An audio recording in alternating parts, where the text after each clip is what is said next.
সদ্য ঘোষিত CBSE আৰু সেবাৰ পৰীক্ষাত শিক্ষাৰ্থীৰে উত্তীৰ্ণ হোৱা অনুসূচিত জাতিৰ কৃতিমান ছাত্ৰ-ছাত্ৰীসকলক বুধবাৰে অনুসূচিত জাতি ছাত্ৰ সন্থাৰ শিৱসাগৰ জিলা সমিতিৰ উদ্যোগত জনোৱা হয় বিশেষ সম্বৰ্ধনা। CBSEৰ পৰীক্ষাত ষ্টাৰ নম্বৰ সহ উত্তীৰ্ণ হোৱা অংশুমান দাস আৰু তিনিটা বিষয়ত লেটাৰ নম্বৰ সহ উত্তীৰ্ণ হোৱা পাৰ্থ দাসক সম্বৰ্ধনা জনোৱাৰ লগতে সেবাৰ পৰীক্ষাত 4টা বিষয়ত লেটাৰ নম্বৰ সহ উত্তীৰ্ণ হোৱা মৌচুম দাস, এটা বিষয়ত লেটাৰ নম্বৰ সহ প্ৰথম বিভাগত উত্তীৰ্ণ হোৱা নুপুৰ বণিক আৰু প্ৰথম বিভাগত উত্তীৰ্ণ হোৱা মাধৱ হাজৰিকা আৰু নৱজ্যোতি দাসক সম্বৰ্ধনা জনায় অনুসূচিত জাতি ছাত্ৰ সন্থাৰ শিৱসাগৰ জিলা সমিতিয়ে। শিৱসাগৰ চহৰৰ সমীপৰে পলাশনিৰ দৰে অনুসূচিত জাতিৰ লোকসকলে বসবাস কৰা আৰু শৈক্ষিক দিশত অতিকৈ পিছপৰা অঞ্চলটোৰ পৰা শিক্ষাৰ্থীৰে উত্তীৰ্ণ হৈ অঞ্চলটোলৈ গৌৰৱ কঢ়িয়াই অনা এইসকল ছাত্ৰ-ছাত্ৰীক অনুসূচিত জাতি ছাত্ৰ সন্থাই বিশেষভাৱে সম্বৰ্ধনা জনায়।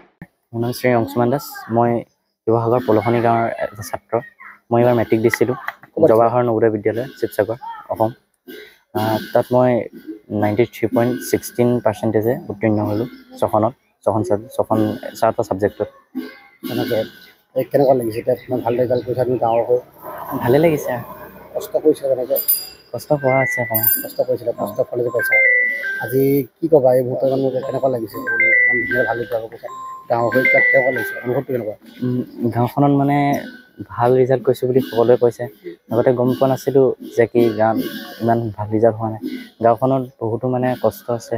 গাঁওখন উন্নতিৰ পথত আগবাঢ়ে যাতে আশা কৰোঁ। যিহেতু তুমি ইমান কষ্ট কৰিছা, ক্ৰেডিট কাক দিবা? আমাৰ পৰিয়ালটো বহুত কষ্ট কৰিছে মোৰ কাৰণে। গোটেই পৰিয়ালটোৱে মোক বহুত মৰম কৰে, লগতে মোৰ কাৰণে মানে বহুতো কৰিছে, যাতে মই কিবা এটা হয় এইটো আশা কৰিছোঁ তেওঁলোকৰ যাতে নামটো উজ্বলাম। মা দেউতাই কষ্ট কৰিছে? সকলোৱে কৰিছে কষ্ট।